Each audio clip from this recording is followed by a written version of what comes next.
అందరూ లేచి నిలబడండి. దేవుని వాక్యాన్ని మనం నిలబడి చదువుదాం. కీర్తనల గ్రంథం 145వ కీర్తన. కీర్తనల గ్రంథము 145వ కీర్తన మనం మార్చి చదువుకుందాం. రాజవైన నా దేవా, నిన్ను ఘనుపరచెదను, నీ నామమును నిత్యము సన్నుతించెదను. యెహోవా మహత్యము గలవాడు, ఆయన అధిక స్తోత్రము నొందదగినవాడు. ఆయన మహత్యము గ్రహింప సఖ్యము కానిది. మహోన్నతమైన నీ ప్రభావ మహిమను, నీ ఆశ్చర్య కార్యములను నేను ధ్యానించదను. నీ మహా దయాళత్వమును గూర్చిన కీర్తిని వారు ప్రకటించెదరు, నీ నీతిని గూర్చి వారు గానము చేసెదరు. యెహోవా అందరికీ ఉపకారి, ఆయన కనికరములు ఆయన సమస్త కార్యముల మీద ఉన్నవి. ఆయన రాజ్య మహోన్నత ప్రభావమును, ఆయన బలమును నరులకు తెలియజేయుటకై నీ రాజ్యము శాశ్వత రాజ్యము, నీ రాజ్య పరిపాలన తరతరములు నిలుచును. సర్వజీవుల కన్నులు నీ వైపు చూచుచున్నవి, తగిన కాలమందు నీవు వారికి ఆహారం ఇచ్చెదవు. యెహోవా తన మార్గములన్నిటిలో నీతి గలవాడు, తన క్రియలన్నిటిలో కృపచూపువాడు. తన యందు భయభక్తులు గలవారి కోరిక ఆయన నెరవేర్చును, వారి మొర ఆలకించి వారిని రక్షించును. 21వ వచనం అందరం చదువుదాం. నా నోరు యెహోవాను స్తోత్రము చేయును, శరీరులందరూ ఆయన పరిశుద్ధ నామమును నిత్యము సన్నిధించురుగాక. కూర్చోండి దేవుని బిడ్డలారా, ఈ కీర్తనలో మనం చూసినట్లయితే దావీదు యొక్క స్తుతి కీర్తన అని మనం చూస్తాం. ఈ 45 నుండి 145 నుండి 150 వరకు మనం చూస్తే అన్ని స్తుతి కీర్తనలే. దేవుని స్తుతించడంతోనే ఈ కీర్తన ముగించబడుతుంది. దేవుడు ఎంత గొప్పవాడో దావీదు దైవజనుడు అంటాడు, నిత్యము నిన్ను స్తుతించాలి, నిన్ను సన్నుతించాలి, ఇదే ఆశ. ఆయన ఒక రాజు ప్రభుని ఎలా చూస్తున్నాడు తెలుసా? ఆయన ఒక గొప్ప రాజు.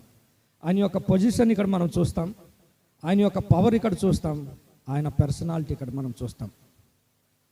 ఆయన పొజిషన్ ఎలాంటిదంటే, ఆయన రాజు, ఆయన గొప్ప రాజు. ఆయన యొక్క రాజ్యం గురించి రాస్తాడు భక్తుడు, నీ రాజ్యము శాశ్వత రాజ్యము, నీ రాజ్య పరిపాలన తరతరములు నిలుచును. అంత గొప్ప దేవుణ్ణి మనం స్తుతించడానికి వచ్చాం. ఇక్కడ దేవుని యొక్క గుణ లక్షణాలు రాస్తాడు.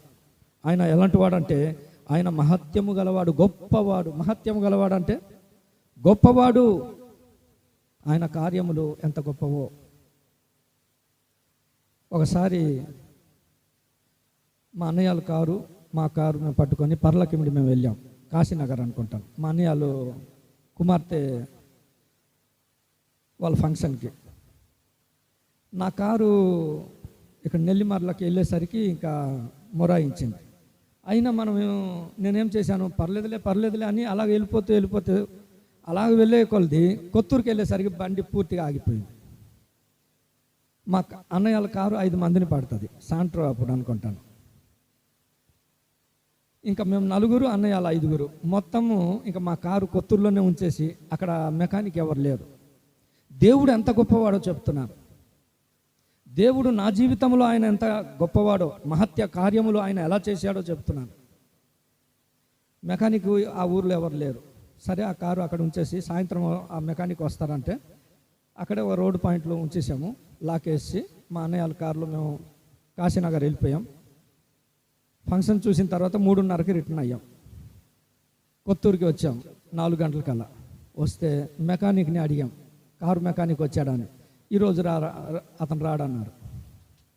ఆ ముందు వారమే దేవుడు ఎంత గొప్పవాడో, దేవుని యొక్క శక్తి ఎంత గొప్పదో నేను బల్లగుద్ది చెప్పేస్తున్నాను ప్రసంగం.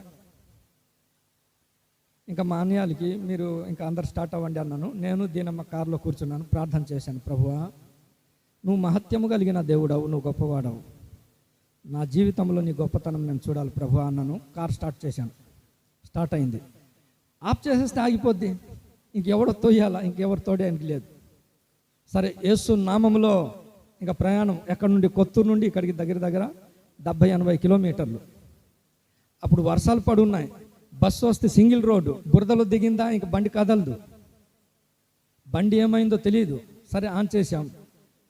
యేసు నామములో అనుకుంటూ వచ్చేస్తున్నాం. గరివిడికి వచ్చేసరికి పెట్రోల్ అయిపోయింది బండిది. చూడండి నా కష్టం. బండి ఆపేస్తే మళ్ళీ అది బండి ఆన్ అవ్వదు.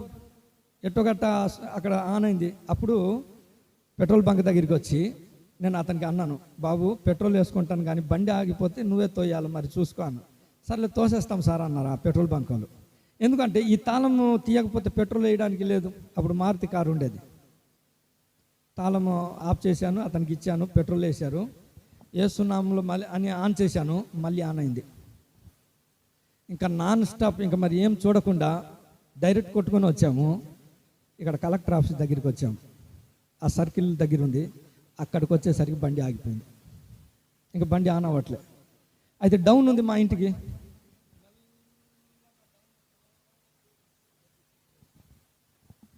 ఆయన ఎంత గొప్ప దేవుడు నా జీవితంలో.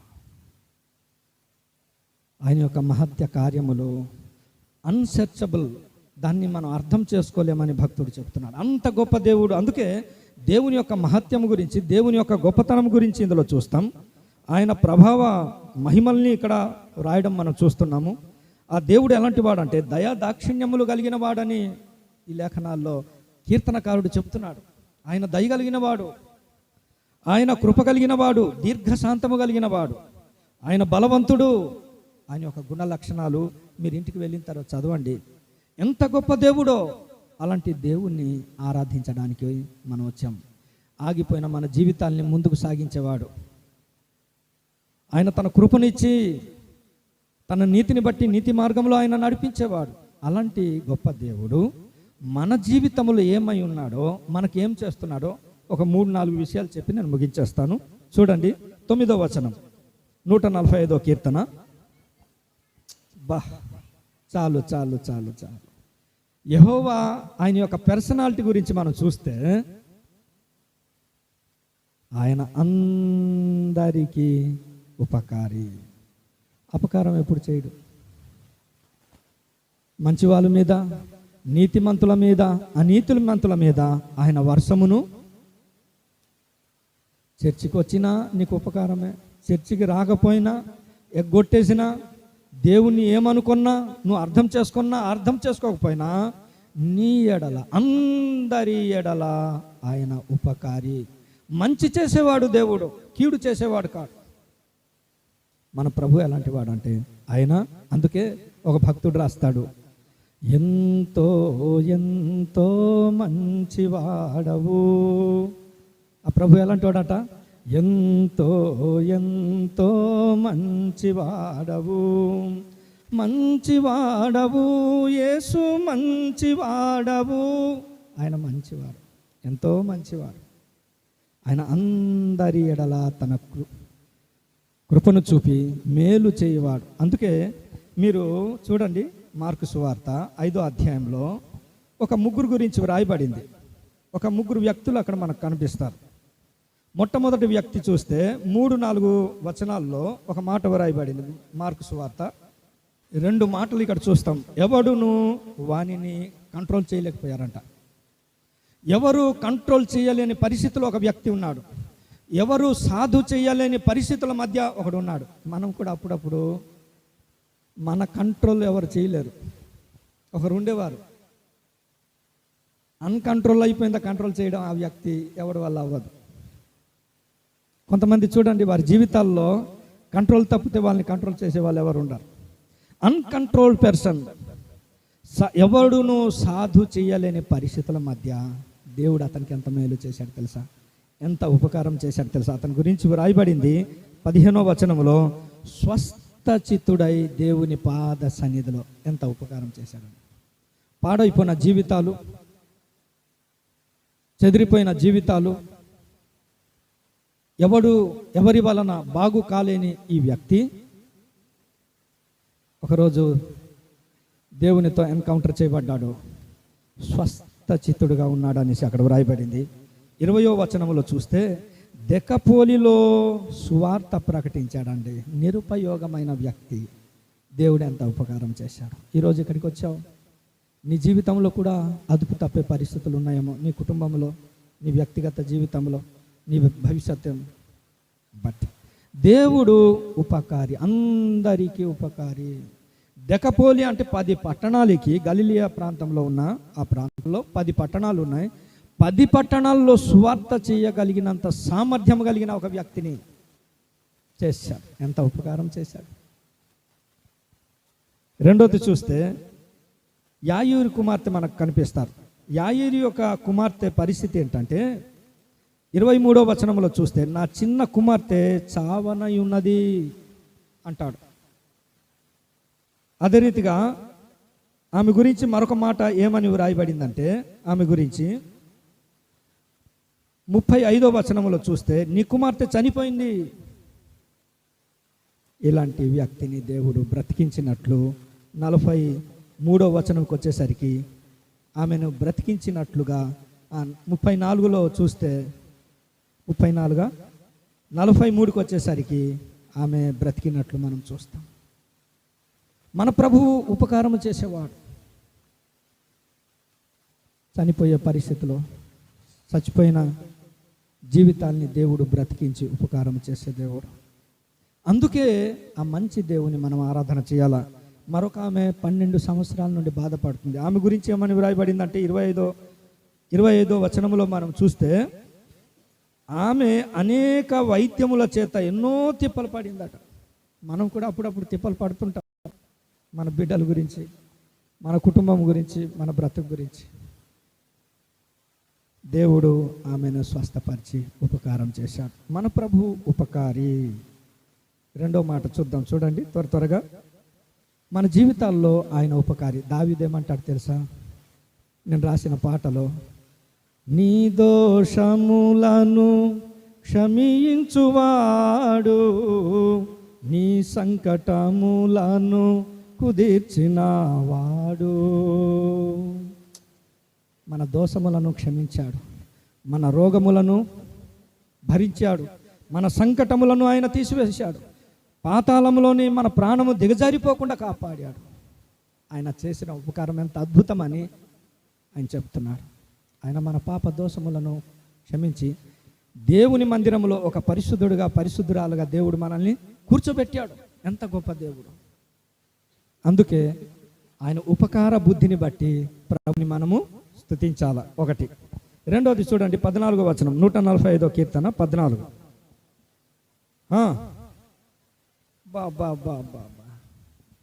ఉద్ధరించు దేవుడు. కృంగిపోయిన మన స్థితి. హిజ్కియా ఒకరోజు ఆ మాటలు చదివేసి మనం ఆరాధనలోకి వెళ్ళిపోతాం. చూడండి, హిజ్కియా గురించి వ్రాయబడింది 2 రాజుల గ్రంథం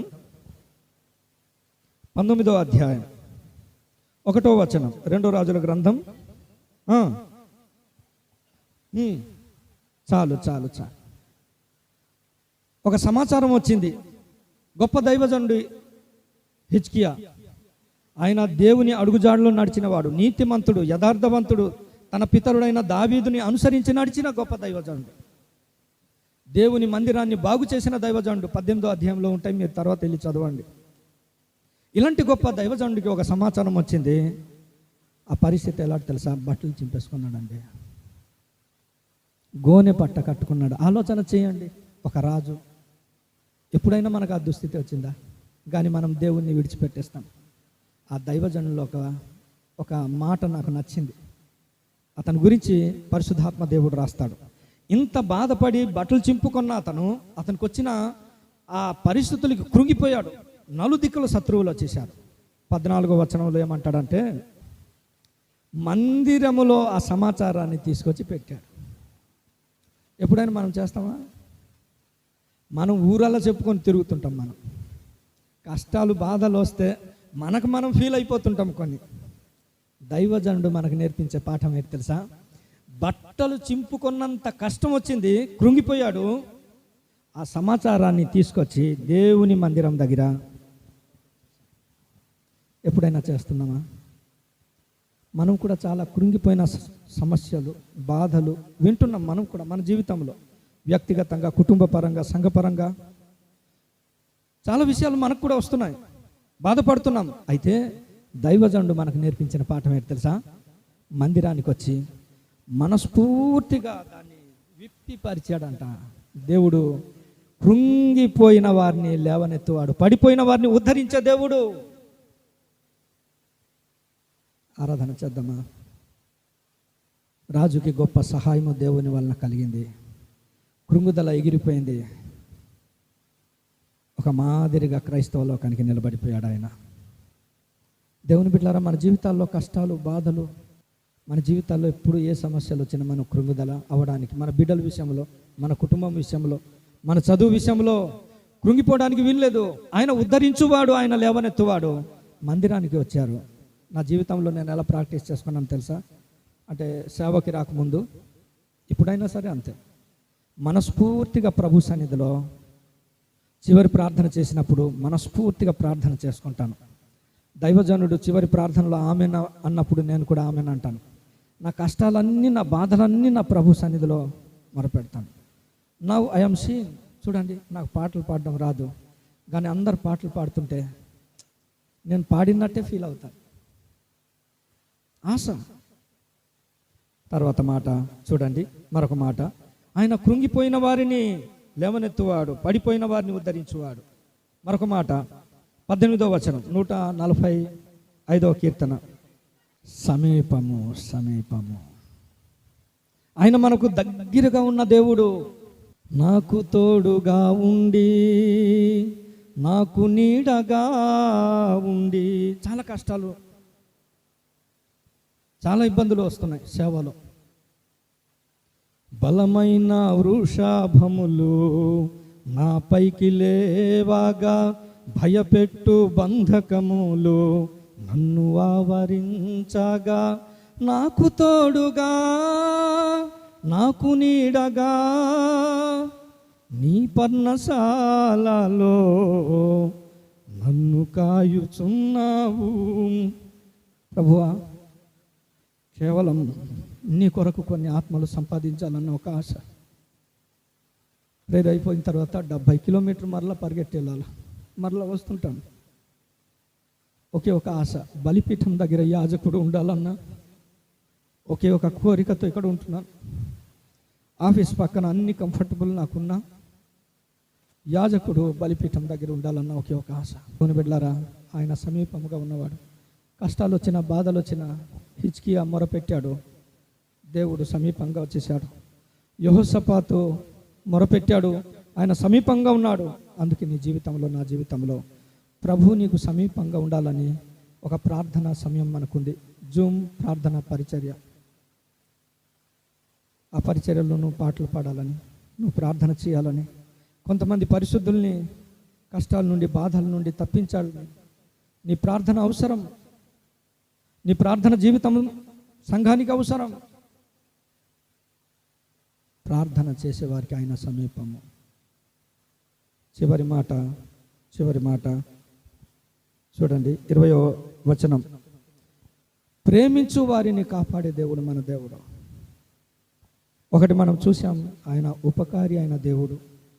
2, కృంగిపోయిన వారిని, పడిపోయిన వారిని ఉద్ధరించి లేవనెత్తే దేవుడు. 3, ఆయన సమీపముగా ఉన్న దేవుడు. 4, ప్రేమించుట. ప్రేమించుట అంటే ఎలా ప్రేమిస్తాం? సీమోను పేతురుకు అన్నాడు, నన్ను ప్రేమించుచున్నావా? ప్రేమించడం అంటే ఎలాగా? గొర్రెల్ని మేపు అన్నాడు. మేపుదామా? విశ్వాసుల్ని పోషిస్తామా? నువ్వు పోషిస్తే నువ్వు ఖచ్చితంగా దేవుని ప్రేమించే బిడ్డ. అది ఆత్మీయంగా కానీ, శారీరకంగా కానీ, whatever it may be. సీమోను పేతురు, నన్ను ప్రేమిస్తున్నావా? అయితే నా గొర్రెల్ని కాయ అన్నాడు. ఒక విశ్వాసిని నువ్వు కాపాడుతావా చెదిరిపోకుండా? చాలామందిని చూస్తాం, తరిమే వాళ్ళు ఉన్నారు, ఇబ్బంది పెట్టే వాళ్ళు ఉన్నారు. దేవుని ప్రేమించేవాడు ఎవడంటే ఒక విశ్వాసిని కాపాడేవాడు. నువ్వు కాపాడుతుంటే నువ్వు దేవుని ప్రేమించినట్టే. నువ్వు పోషిస్తుంటే, ఒక వ్యక్తిని వాక్యం ద్వారా పోషిస్తుంటే, నీ ప్రార్థన ద్వారా, నీ పరిశుద్ధత ద్వారా నిలబెడుతుంటే నువ్వు దేవుని ప్రేమించిన బిడ్డవి. నన్ను ప్రేమించువాడు నా ఆజ్ఞలు గైకొనును. దేవుని మార్గంలో అనుసరిస్తూ గైకొంటా ఉంటే నువ్వు ప్రేమించే బిడ్డ. అందుకే మేము ఎప్పుడు కలిసిన దేవుని వాక్యం, మా తమ్ముడు రమేష్ అయితే ఏకం డైరీ పట్టుకొని రాసేస్తూ ఉంటాడు. ఆ లక్షణాలు ఏంటట? దేవుని ప్రేమించే లక్షణం. దేవుని వాక్యం వినడం, గైకోవడం, ఇతరులకి పోషించడం, ఇతరుల్ని బలపరచడం. ఈ క్యారెక్టర్స్ ఏంటంటే దేవుని ప్రేమించడం. దేవుణ్ణి ఎంతగా సన్మతించగలవు తెలుసా? ఆయన నీకు ఉపకారం చేసే దేవుడు. చెప్పండి, ఆయన ఉపకారం చేసే దేవుడు, నిన్ను ఉద్ధరించే దేవుడు. నీ కృంగిన స్థితిలో హిజ్కియాను లేవనెత్తినవాడు నిన్ను లేవనెత్తుతాడు. నీకు సమీపంగా నువ్వు మొరపెట్టేసరికి నీ దగ్గరికి వచ్చి నీకు ఉత్తరం ఇస్తాడు. నేను ట్రాన్స్ఫర్ అయిపోవాలని ప్రార్థన చేశారు ఆ భక్తులు. ఏమొస్తుంది మీకు? దేవుడు నాకు ఒక్కడిని ఉంచి మిగతాని అండమాన్ పంపిస్తున్నాడు. ఈ మధ్యన ఏంటో వాళ్ళందరూ అండమాన్కి వెళ్ళి వస్తున్నారు. ఒక్కరోజు నాకు భయం వేసింది. యేసు నామంలో నేను భద్రపరచబడును గాక అన్నాను. సిటీ సెంటర్ ఎవరికైనా ఇష్టమే. వైజాగ్ సిటీ ఎవరికా ఇప్పుడు అన్నాళ్ళకి తెలుస్తాయి కదా, జాబ్ చేసేవాళ్ళు అందరినీ ముడుతున్నారు, నన్ను మాత్రం అలాగే ఉంచున్నాడు. నా టెన్యూర్ 4 years 6 years అయిపోయింది. నాకు కష్టం వచ్చింది, నా దేవుని దగ్గర మొరపెడతాను, ప్రభువా కేవలం నీ సేవ కొరకు కదా, ఎవరు నన్ను టచ్ చేయకుండా నాకు ఆశ్రయంగా ఉండు ప్రభువా, నాకు పర్ణశాలగా ఉండు ప్రభువా. ఆయన కాపాడుతున్నాడు. కాబట్టి అందరము మోకరించి ప్రభుని మనస్ఫూర్తిగా, ఆయన మనకు మేలు చేసే దేవుడు.